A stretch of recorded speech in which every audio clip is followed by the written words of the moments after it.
Good morning, children. How are you? I hope you have enjoyed Diwali. Again, I am in front of you virtually with a new part.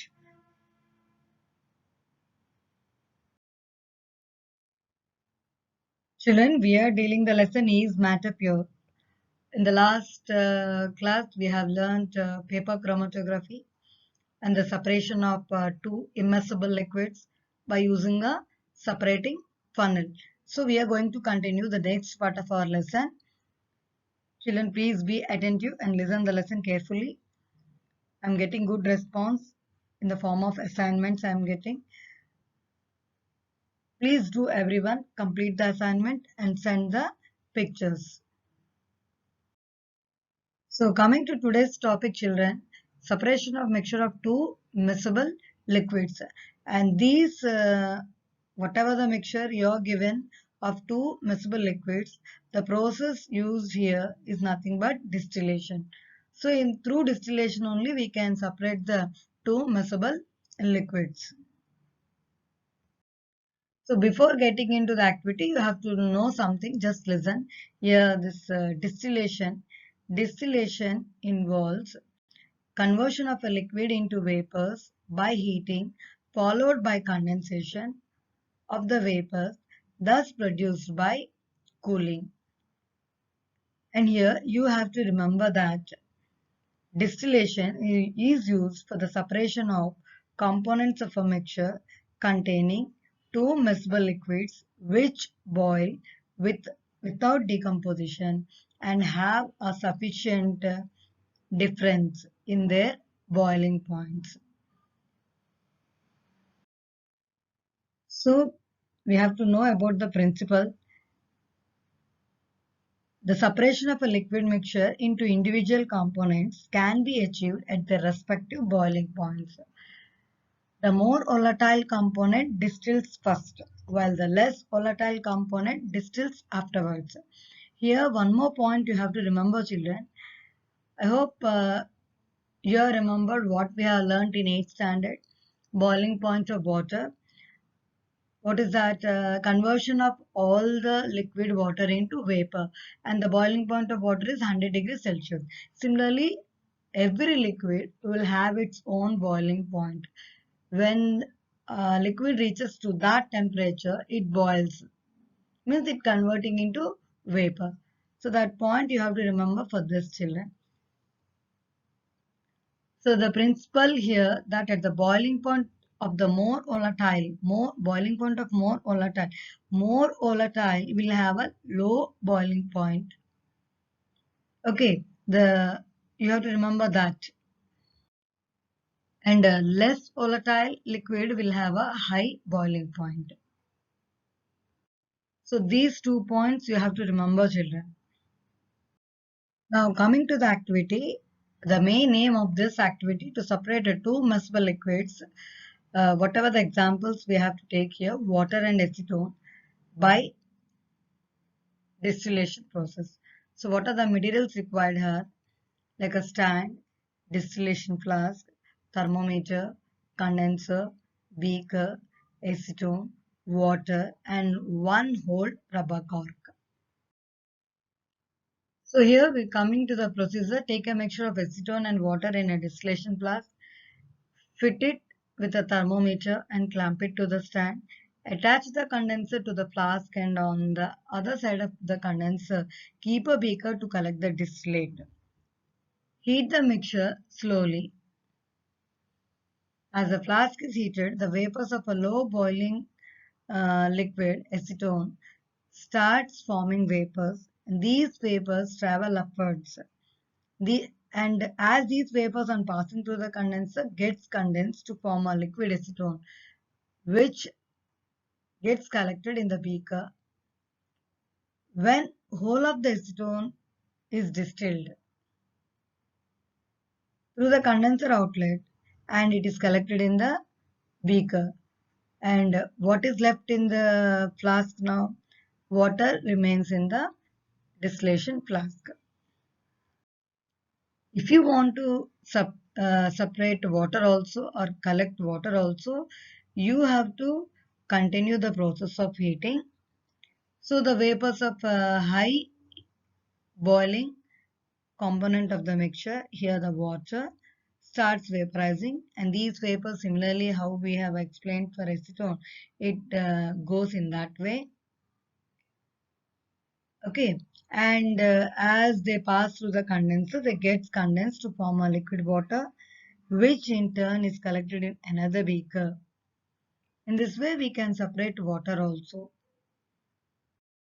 So this is the experimental setup for the activity. What is that our activity? To separate a mixture of two miscible liquids by the process of distillation. So this is your retort stand. This is your burner as usual to heat the liquid. This is called a distillation flask. Already I told we have to clamp a distillation flask here, and a single hole cork is inserted so that through that you can insert your thermometer also. And through the outlet of distillation flask you have to connect a condenser. This is called a condenser where vapors are condensed to liquid, and these collected or condensed liquid is collected over a beaker here. This is your beaker and this is clamped. And how you can use a condenser? You have to run water, Rama. Okay, you are running water around the condenser so that the vapors which are collected here, they get condensed to form a liquid, and whatever the condensed liquid is collected in the beaker respectively. Okay, first according to the explanation, we have to collect acetone. Then if you want to continue, and you have to use another beaker for collect the water also. So here once again I'll tell the process. Whatever, when you are heating it, the vapors are formed and you can find the temperature in the thermometer. At one stage, the vapors are collected here and they go through this. When they are going like this, what happens? These vapors which are passing through the condenser gets condensed to form a liquid acetone, and which is collected in the beaker. Okay, and whole of the acetone which is vaporized can be condensed and formed to liquid. And that time you have to observe the temperature of a thermometer also. It gives a one more temperature. If you still further heating, the water also uh, start vaporizing. In that way, again, if you want to collect the water, you have to replace this beaker with another empty beaker so that you can collect the water also. I hope you have understood this. Not only that, you can use this technique to separate a mixture of ether and toluene, and a mixture of hexene and toluene, and a benzene and a aniline. And one more point you have to remember here, the difference in their boiling points should be 30 to 50 Kelvin. 30 to 50 Kelvin.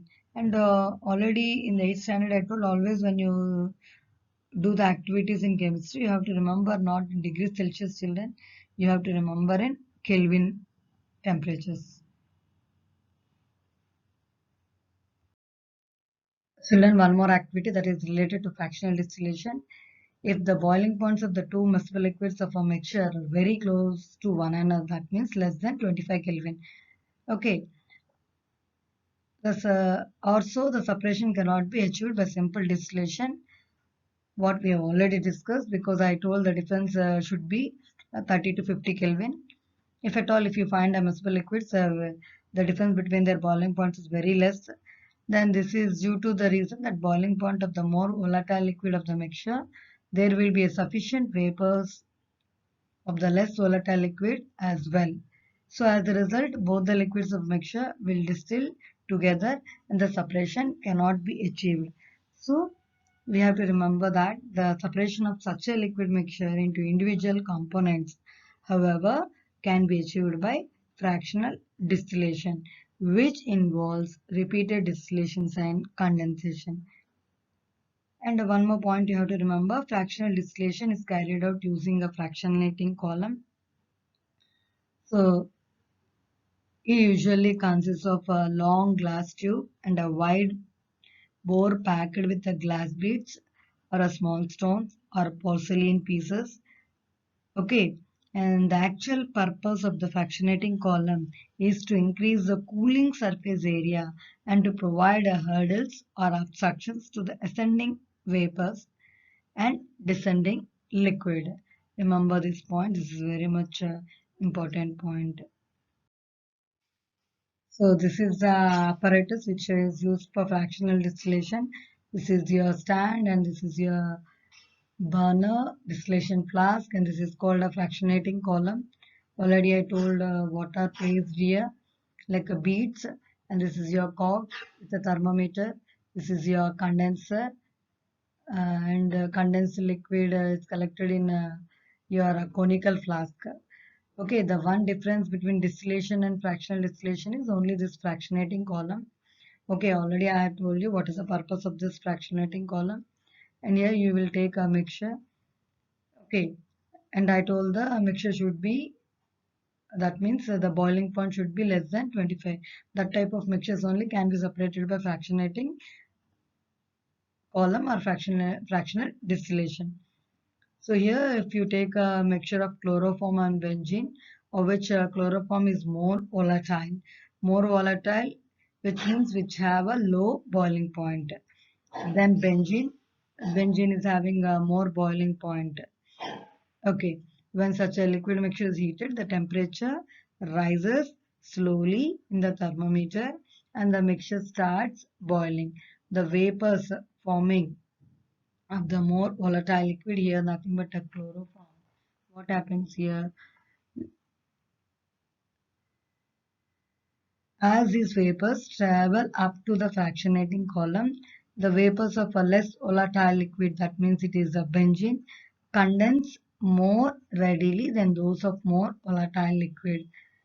More volatile, already I told, that is chloroform. The vapors rising above becomes richer in chloroform and the liquid flowing down becomes richer in benzene. So, I hope you have understood. The process of distillation and condensation is repeated at every point in the fractionating column. Okay, here in this column. Okay, as a result, a series of successive distillations. By the time the vapors reach the top of the column and escape into the condenser.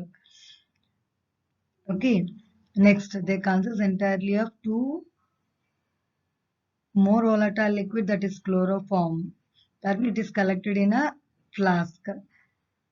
When the more volatile component is completely distilled over by through the condenser, the temperature again starts rising. When the boiling point of a less volatile component is reached, benzene starts distilling, which is collected in another beaker. In this way, separation of a two miscible liquids whose boiling point differ through only or less than 25 Kelvin can be achieved like this. As per the activity wise, activities they will not ask in today's class. Whatever we have learned, that is, one is distillation, the other one is fractional distillation. In activity wise, they are not going to ask, and they will give you two miscible liquids, so and so boiling points, and you have to find whether the difference in their boiling points is less than 25 or greater than 25. If it is less than 25, you will write the process involved in separation of miscible liquids is fractional distillation. If it is the boiling point is greater than 30 to 50 Kelvin. So the process involved to separate those immersible liquids of a given mixture having a respective difference in their boiling points by distillation only. They will ask Amma, they will ask the respective question and they'll ask you to draw the diagram. Here the diagrams are very much important other than activity writing. So in assignment also I'll give to draw the diagrams only. Okay, I hope you have understood this today's class.